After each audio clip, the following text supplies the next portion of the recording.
Voilà, bienvenue à chacun. Je continue encore ce matin cette série sur le fruit de l'esprit. Vous voyez, j'ai changé un peu de décor. On est en décor un peu champêtre aujourd'hui, mais ça change un peu.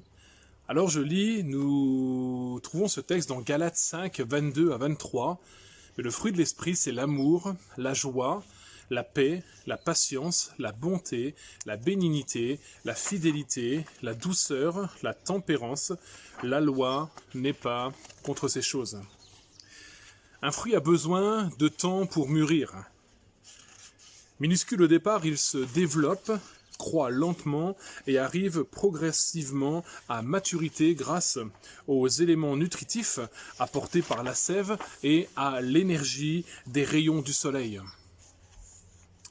De même, le terme fruit évoque une action progressive de l'Esprit de Dieu en nous. Il nous fait cheminer pas après pas, progrès après progrès. Nous lisons ce texte dans le Proverbe 4, verset 18. « Le sentier des justes est comme la lumière resplendissante, dont l'éclat va croissant jusqu'au milieu du jour. » Comment savoir si le fruit de l'esprit en nous est mûr ? Eh bien, on peut se poser cette question. Quels sont nos critères à nous pour savoir si une pêche ou un autre fruit arrive à maturité ? Eh bien, il me semble que c'est en la pressant.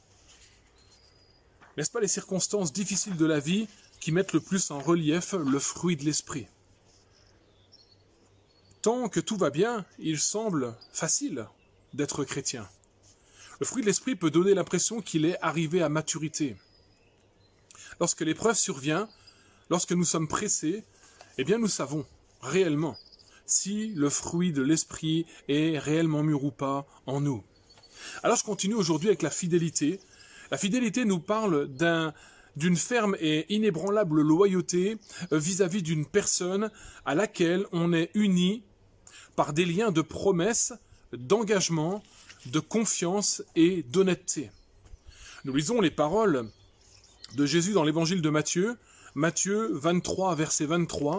« Malheur à vous, scribes et pharisiens hypocrites, parce que vous payez la dîme de la menthe et de l'âneth et du cumin, et que vous laissez ce qui est le plus important dans la loi, la justice, la miséricorde et la fidélité.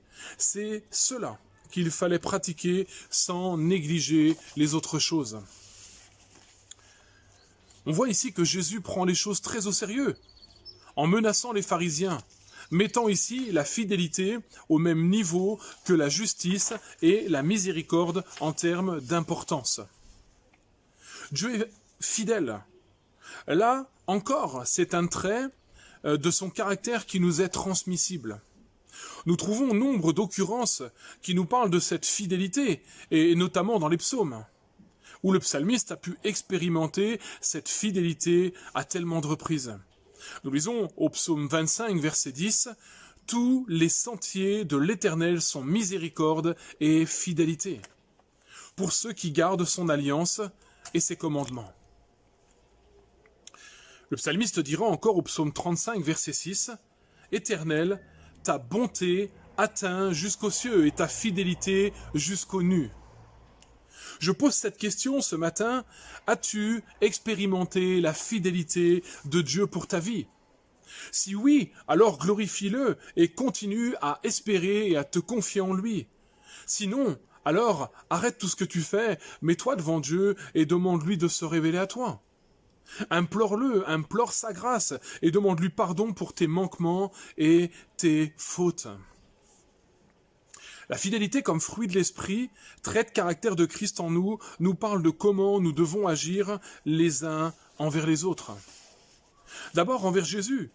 Il me semble que ce qu'il attend de nous, eh bien, c'est que nous soyons fidèles. Fidèles à l'engagement que nous avons pris envers lui, nous détourner des idoles et du péché et adorer le Dieu vivant et vrai. C'est-à-dire à continuer à nous détourner du péché sous toutes ses formes et à nous attacher à la vérité et à la justice de Dieu. Nous connaissons bien ce passage de l'évangile de Matthieu au chapitre 6 au verset 33. Cherchez premièrement le royaume de Dieu et sa justice, et toutes choses vous seront données par-dessus. Enfin, envers nos semblables aussi. À l'heure où tous les fondements sont terrassés, il paraît presque ringard de parler de fidélité dans le couple. Et pourtant, à ce titre, Jésus dira « Mais moi, je vous dis que quiconque regarde une femme pour la convoiter a déjà commis un adultère avec elle dans son cœur. » Matthieu 5, verset 28. La fidélité du Seigneur et la fidélité que le Seigneur attend de nous n'est pas seulement des mots, mais un état d'être, une ferme résolution. Quand nous avons acquis cet état, alors nous resterons fidèles à Dieu, fidèles à notre conjoint, et nous n'aurons pas le désir de chercher ailleurs. Quelqu'un a dit dans ce domaine précis, la fidélité, c'est quand l'amour est plus fort que l'instinct. Connaissons l'histoire de Daniel, et bien Daniel, malgré son jeune âge, avait résolu en son cœur de ne pas se souiller avec les mets du roi, parce qu'il avait aussi juré fidélité au Dieu d'Israël. Il a préféré mettre sa vie en jeu que de rompre son engagement, et le texte nous dit qu'il est resté fidèle. Alléluia! Dieu attend de nous de la loyauté dans nos engagements envers lui et aussi envers nos semblables.